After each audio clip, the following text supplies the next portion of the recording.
नमस्कार मंडळी, लक्ष्मीच्या पावलांनी या मालिकेच्या आजच्या भागात आज आपण बघणार आहोत.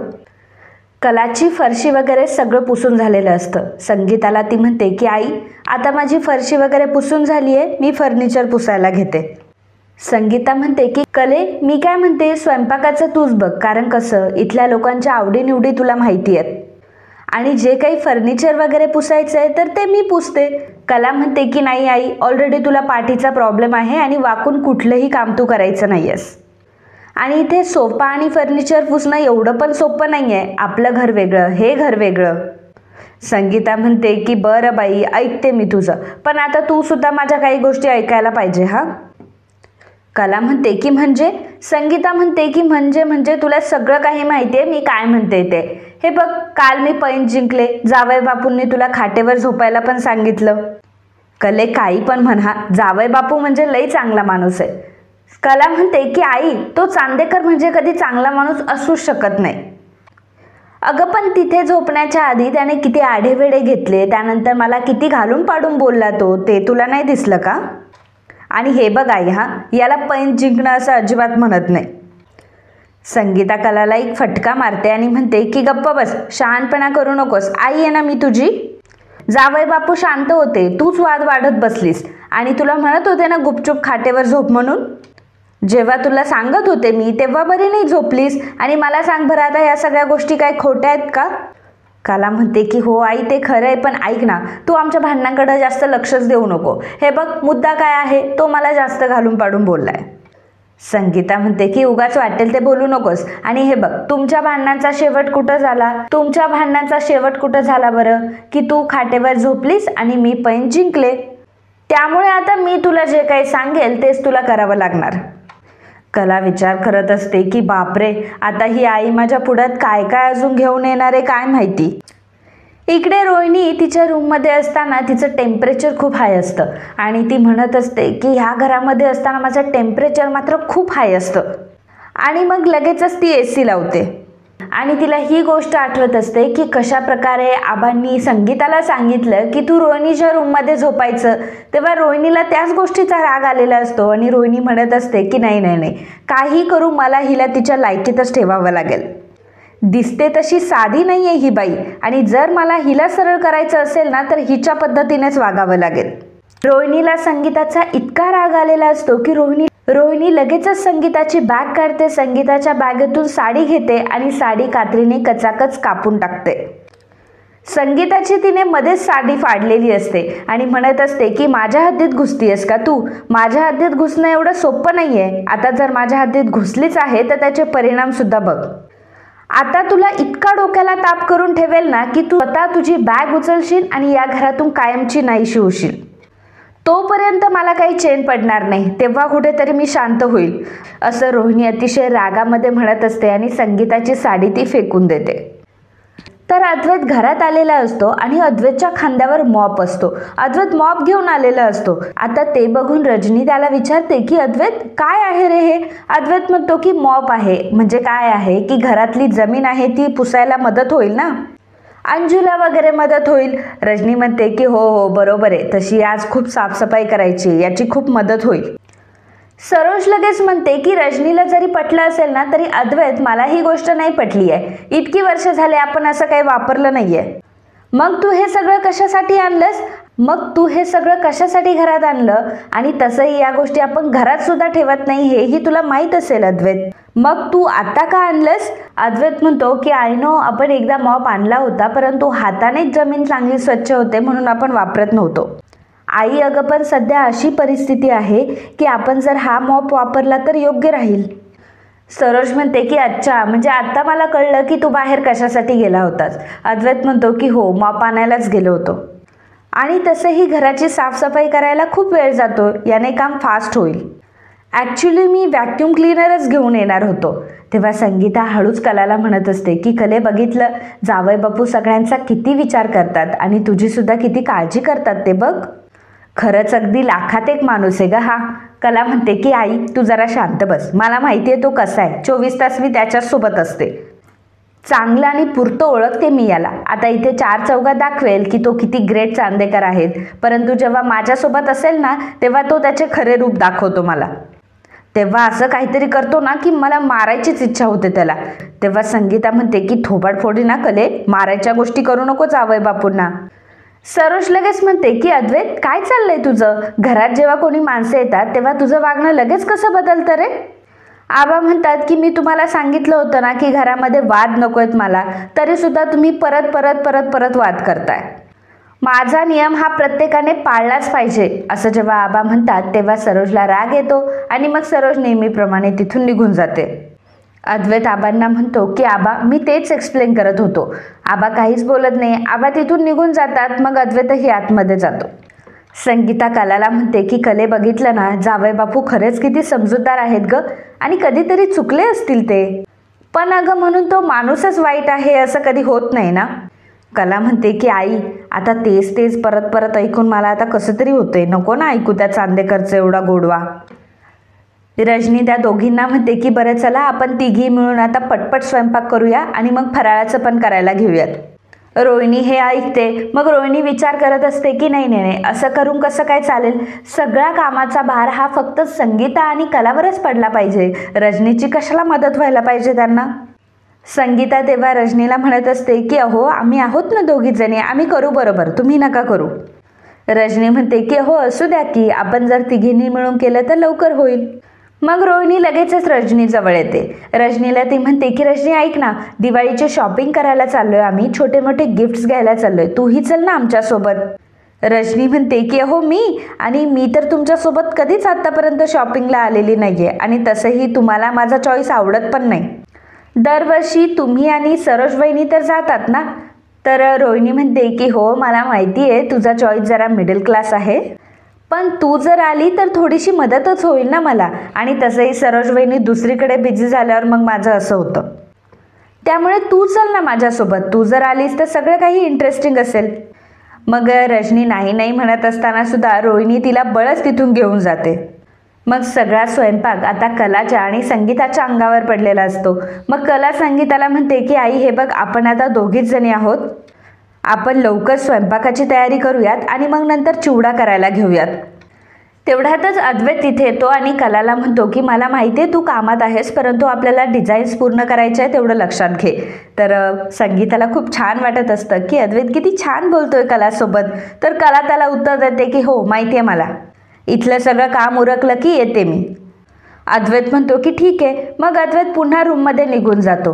संगीता कलाला म्हणते की कले ऐक ना, जावई बापू तुला बोलवताय तर जा ना तू, बाकीचं स्वयंपाकाचं मी बघून घेते ना, तू कशाला टेन्शन घेते, तू जा.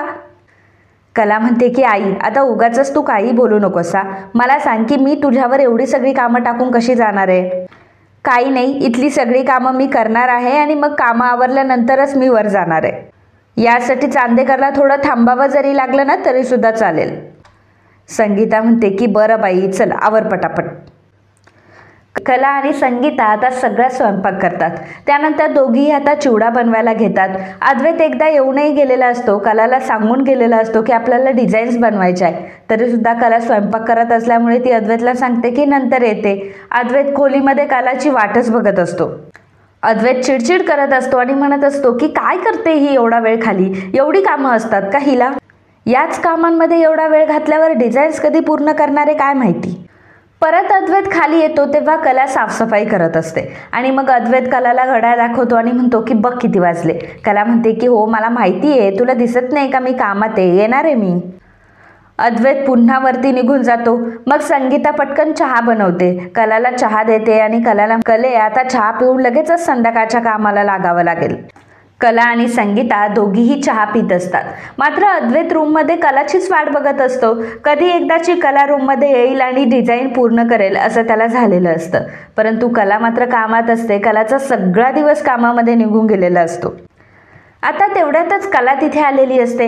अद्वैत लगेचच कलावर फायरिंग सुरू करतो. कलाला तो म्हणतो की काय चाललंय तुझं, काय वेळ झाली का रूममध्ये यायची, मी तुला मगाच्यापासून 2दा-3दा बोलवायला आलो, तू म्हणते मला की थांब मी काम करते, थांब मी काम करते, ही काय पद्धत झाली का काम करण्याची, एवढा वेळ लागतो का काम करायला तुला, आणि तुझ्याकडे काय जादूची छडी आहे का की फिरवली आणि लगेच तुझ्या डिझाईन्स रेडी झाल्या.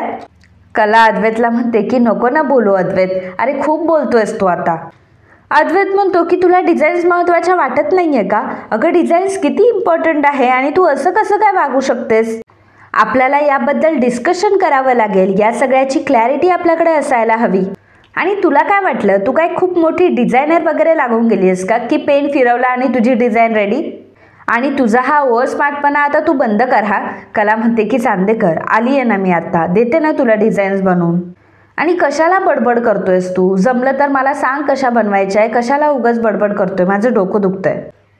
आणि जमलं तर कमी बोल. तर अद्वैत तिला म्हणतो की ठीक आहे, मी तुला डिझाईन्स कशा करायच्या ते मेल करून देतो.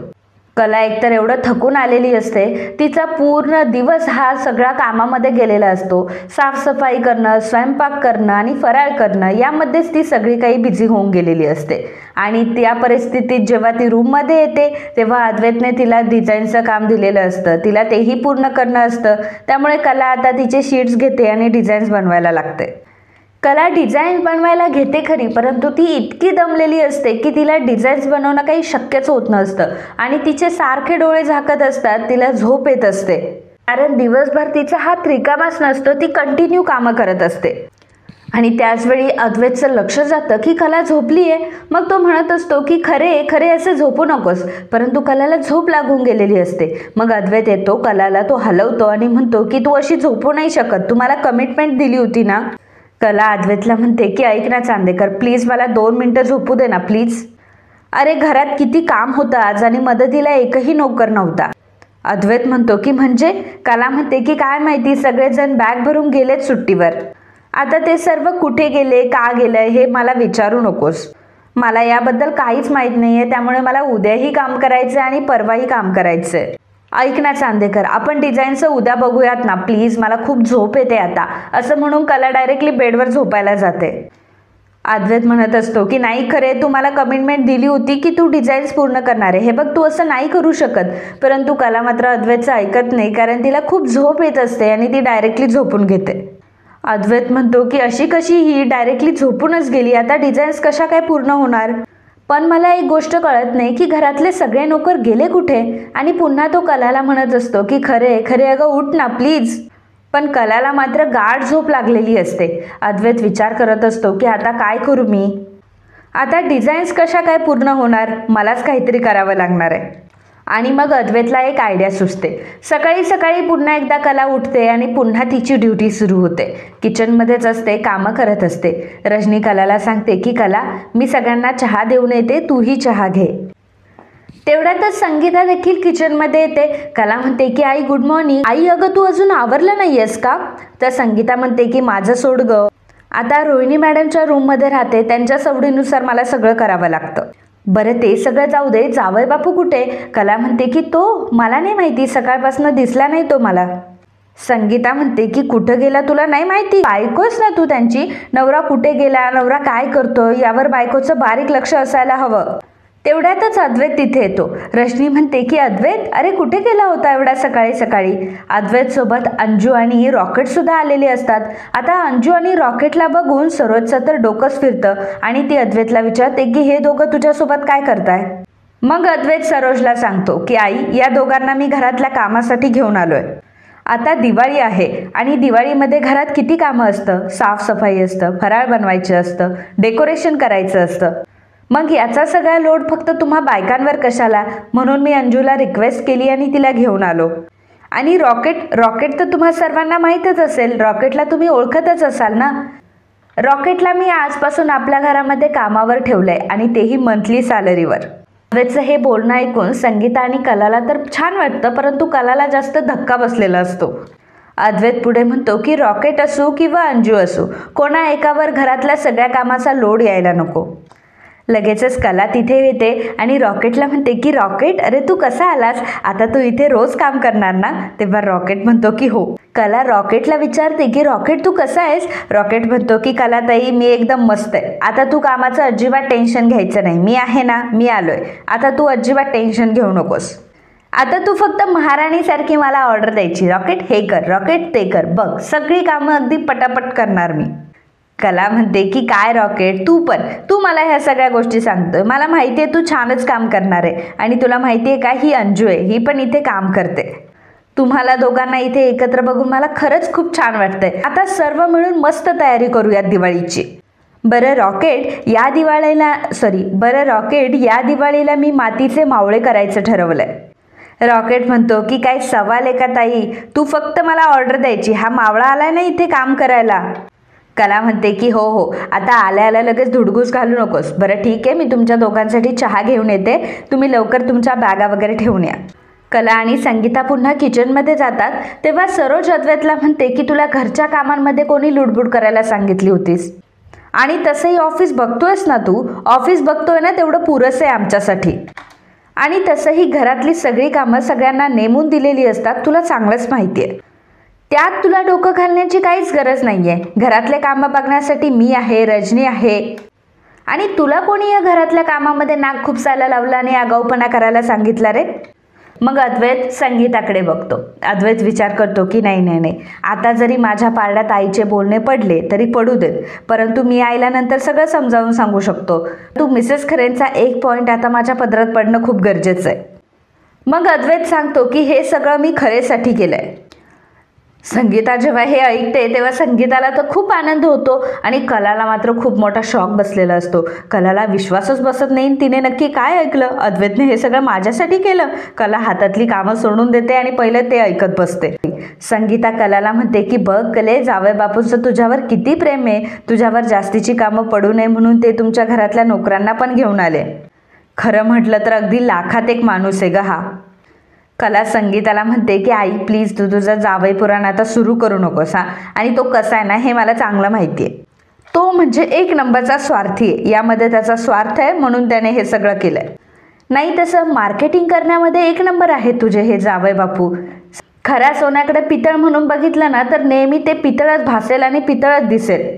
जावई बापू म्हणजे किती चांगला माणूस आहे ना हे तुला कधीच कळणार नाही. कला म्हणते की आई अगं तुला नाही माहिती हा चांदेकर कसा आहे, मला माहिती आहे ना, मला विचारून घे. तुला माहिती आहे का, मी रात्री दमले होते ना खूप कामं वगैरे करून, त्यामुळे मी लगेच झोपून घेतलं आणि डिझाईनचं काम मी पूर्ण करू शकले नाही, आणि त्यामुळे तो नोकऱ्यांना घेऊन आलाय जेणेकरून मी डिझाईन्स पूर्ण करू शकते. मला विचार ना त्याच्या डोक्यात काय चाललंय, मला सगळं कळतं.